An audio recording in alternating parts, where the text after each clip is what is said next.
Assalamualaikum warahmatullahi wabarakatuh. Pada video kali ini akan dijelaskan tentang regresi dummy. Regresi dummy ini salah satu materi pada mata kuliah ekonometrika di program studi statistika Universitas Brawijaya. Pada bidang ekonomi ini tidak semua informasi dapat diukur secara kuantitatif. Nah, sehingga peubah dummy ini bisa digunakan untuk memperoleh informasi yang bersifat kualitatif. Contoh pada data cross section, gender ini sebagai penentu jumlah pendapatan misalkan. Jadi variabel X-nya atau variabel penjelasnya adalah gender. Nah, gender ini tentu saja merupakan data kualitatif ya, laki-laki atau perempuan. Kemudian contoh yang lain adalah kelompok etnik atau ras atau suku. Ini juga bisa merupakan sebagai penentu jumlah konsumsi dan saving. Kemudian contoh yang lainnya adalah tingkat pendidikan sebagai penentu jumlah gaji. Sedangkan pada data time series misalkan adalah pengaruh musim, perubahan rezim politik, dan bencana alam. Nah, penggunaan peubah dummy ini ada 3 macam. Yang pertama adalah intercept dummy variable, yang kedua adalah slope dummy variable, dan yang ketiga adalah kombinasi efek dari intercept dan slope dummy. Oke, yang pertama adalah intercept dummy variable. Intercept dummy variable ini digunakan ketika diasumsikan bahwa slope berlaku umum untuk seluruh individu di dalam sampel. Nah, karena adanya pengelompokan di dalam sampel ini, maka kita jadi memiliki beberapa subsampel. Nah, setiap subsampel ini mempunyai slope yang sama, tapi interceptnya berbeda. Jadi pengelompokannya ini tidak mempengaruhi hubungan antara X dan Y. Contohnya misalkan YI adalah GDP dari negara Europe. Diasumsikan terdapat perbedaan GDP pada negara Eropa yang terletak di pusat dan negara Eropa yang di pinggiran. Sehingga kita menggunakan peubah dummy DI, katakanlah DI-nya itu bernilai 1 untuk core country dan 0 untuk peripheral country. Nah, model regresi yang digunakan adalah sebagai berikut.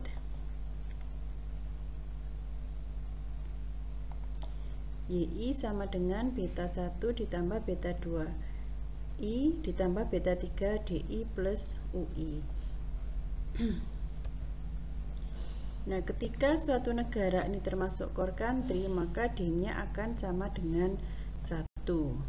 Jadi YI berubah menjadi beta 1 plus beta 2 X2I ditambah beta 3 kali 1, karena D-nya di sini ini diganti dengan 1 ditambah dengan UI. Sehingga interceptnya itu menjadi beta 1 plus beta 3. Kemudian slope-nya tetap, yaitu beta 2. Nah, ini beta 1 plus beta 2 plus beta 3 ini adalah intercept untuk core. Nah, apabila suatu negara termasuk peripheral country, D-nya sama dengan 0. Ya, sehingga persamaannya menjadi YI sama dengan beta 1 plus beta 2 X2I ditambah dengan beta 3 dikalikan 0, karena ini D sebenarnya D, kemudian D-nya bernilai 0, sehingga kita masukkan ke sini. Akibatnya karena ini bernilai 0, jadi interceptnya itu hanya beta 1 saja. Jadi persamaannya menjadi beta 1 plus beta 2 X2I ditambah UI. Jadi intercept untuk peripheral country itu adalah beta 1.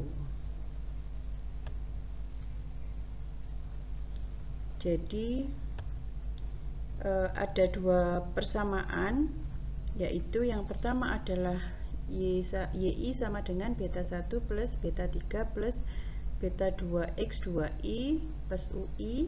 Ini untuk core country. Kemudian yang untuk peripheral country itu adalah YI sama dengan beta 1 plus beta 2 I plus UI. Jadi di sini beta 2-nya sama, tapi interceptnya berbeda untuk kedua macam negara, kedua tipe negara. Nah, garis 1 ini akan berada di atas garis 2 apabila beta 3 itu lebih dari 0. Sedangkan garis 1 ini akan di bawah beta 2 ketika beta 3 itu kurang dari 0. Jadi beta 3 ini bisa bernilai positif atau negatif, dan itu jadinya mempengaruhi letak atau posisi garis antara garis 1 dan garis 2. Nah, ini kalau digambarkan, jadi kemiringannya itu sama ya, beta 2-nya sama, tapi interceptnya yang berbeda. Jadi ini adalah beta 1, kalau yang ini adalah beta 1 plus beta 2 plus beta 3. Nah, asumsinya ini ada di atas garis ini apabila beta 3 lebih dari 0. Nah, tapi kalau beta 3-nya itu kurang dari 0, maka beta 1 ini ada di atas beta 1. Ya, betul, beta 1 tentu berada di atas beta 1 plus beta 3. Jadi interceptnya untuk ini beta 1 lebih besar. Tapi kemiringan tetap sama. Model 1 dan 2 ini berbeda nyata jika uji T untuk beta 3 nyata. Ya, kalau misalkan beta 3-nya nggak nyata, berarti sebenarnya sama saja antara model 1 dan model 2.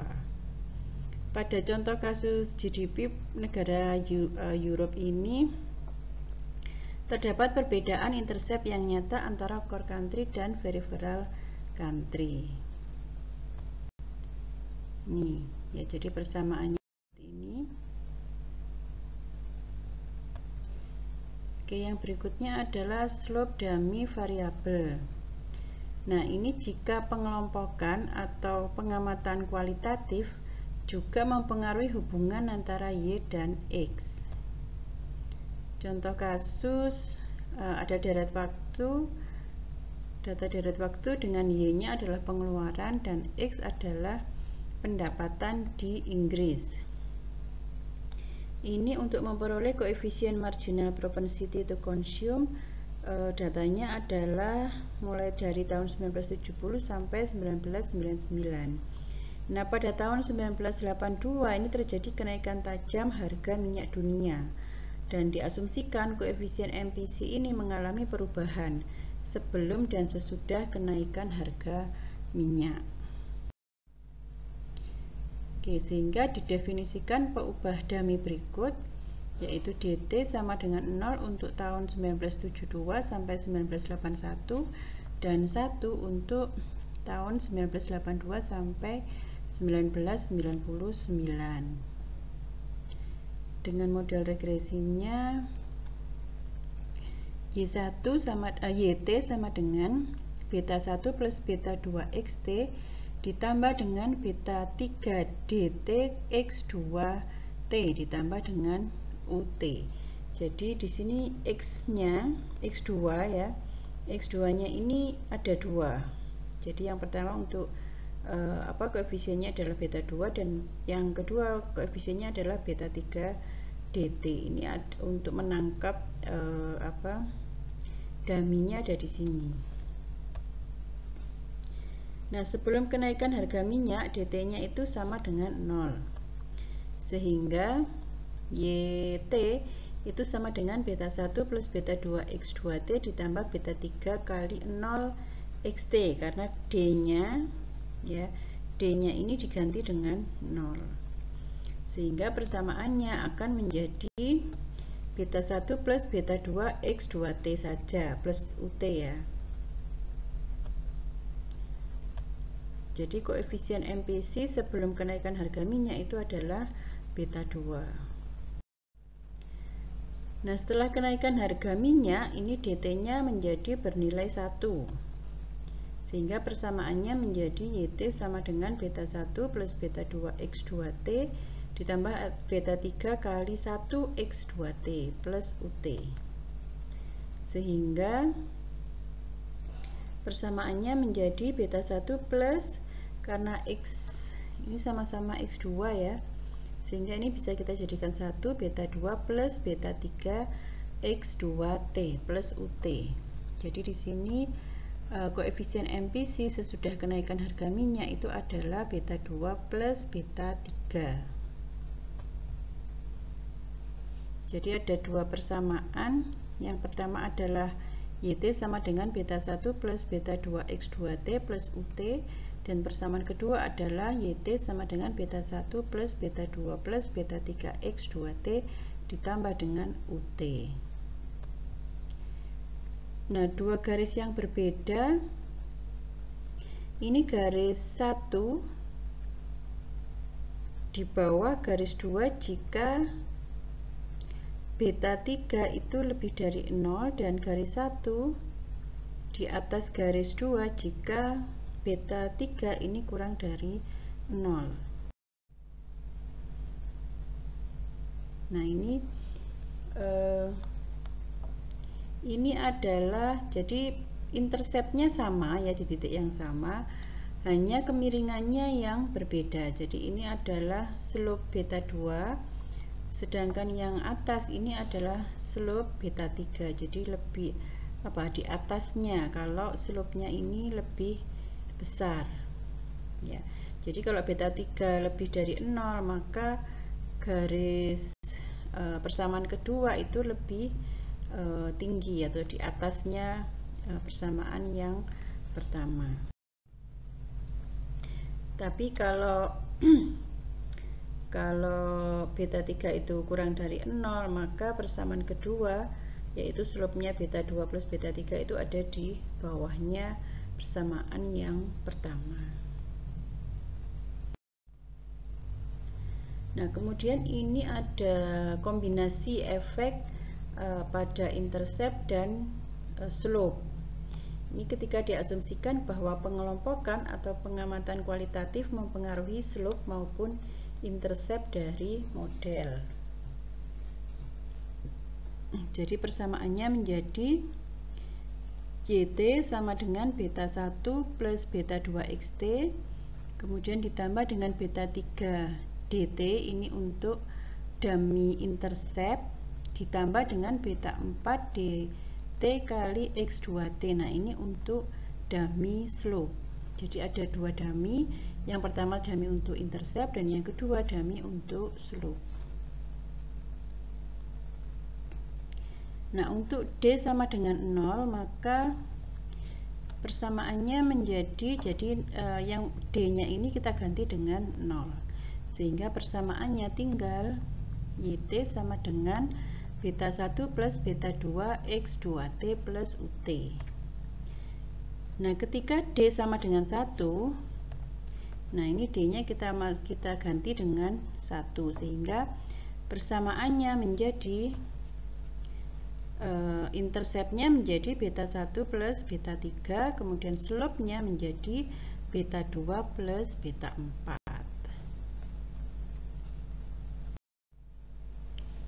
Nah, ini kalau kita gambarkan,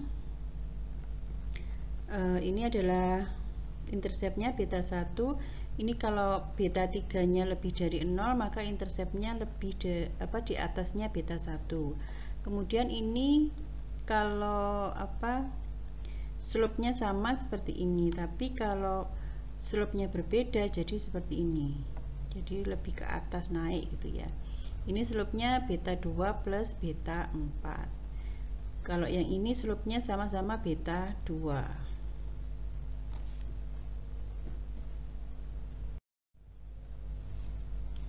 Oke, ini contoh penggunaan peubah dummy untuk beberapa kategori. Misalkan ada pengamatan kualitatif, ini dapat saja mempunyai lebih dari, ini untuk yang beberapa kategori ya. Jadi pengamatan kualitatif ini bisa saja mempunyai lebih dari 2 kategori. Jadi kalau yang awal tadi kan cuma 2 kategori ya. Nah, misalkan pendidikan terakhir karyawan yang mempengaruhi gaji ini ada 4 kategori, SMP, SMA, S1, dan S2 misalkan. Nah, kita menggunakan peubah dummy untuk kasus ini. Misalkan untuk D1 itu adalah 1 untuk SMP dan 0 selainnya. D2 itu adalah 1 untuk SMA dan 0 selainnya. D3 adalah 1 untuk S1 dan 0 selainnya. Kemudian D4 ini 1 untuk S2 dan 0 selainnya.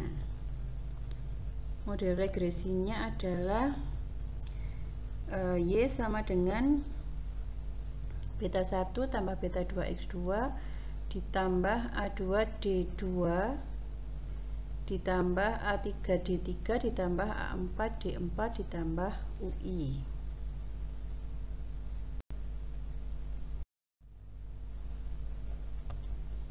D1 tidak digunakan ini untuk menghindarkan multikolinearitas sempurna. Jadi D1 plus D2 plus D3 plus D4 ini harus sama dengan 1. Jadi artinya ini hanya salah satu yang bernilai 1. Nah, D1 nanti berfungsi sebagai referensi. Ketika D2 sama dengan 1 dan selainnya 0, artinya pengamatan berpendidikan terakhir SMA.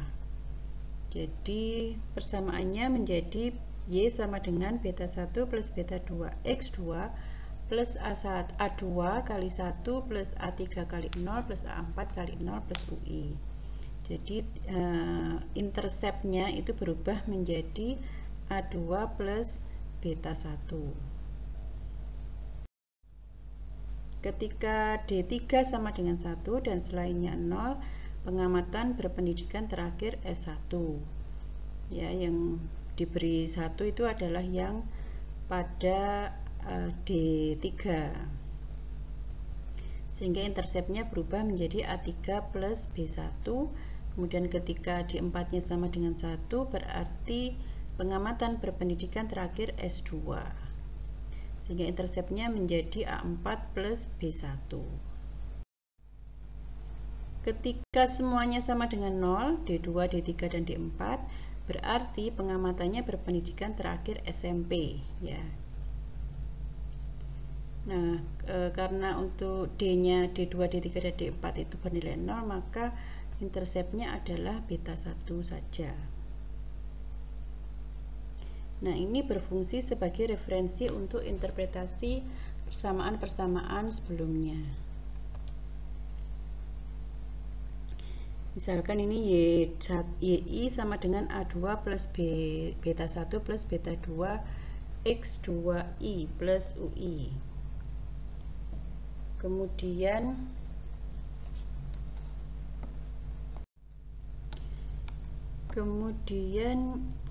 YI sama dengan beta 1 plus beta 2 X2I plus UI ini untuk yang SMP ya, ini untuk yang apa tadi, SMA.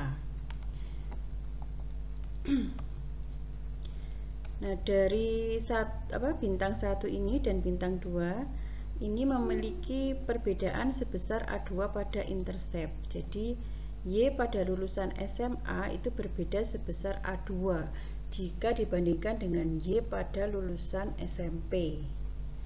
Itu untuk interpretasinya. Kemudian untuk yang S1 ya. Untuk yang S1 tadi interceptnya adalah A3 plus B1. Ini adalah SMP. Yang lulusan SMP interceptnya beta 1. Nah, yang S1 ya, S1 dan SMP ini mempunyai perbedaan sebesar A3 pada intercept. Jadi Y pada lulusan S1 ini berbeda sebesar A3 jika dibandingkan dengan Y pada lulusan SMP. Misalkan Y-nya gaji gitu ya, berarti gaji lulusan S1 itu berbeda sebesar A3 dengan gaji pada lulusan SMP.